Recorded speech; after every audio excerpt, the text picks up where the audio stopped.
பூலோகம் என்பது பொடியாகி போகலாம்.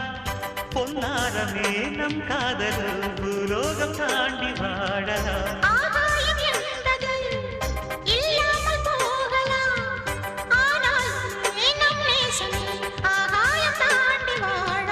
கண்ணீரில் ஈரமாகி கரையாட்சி காதலே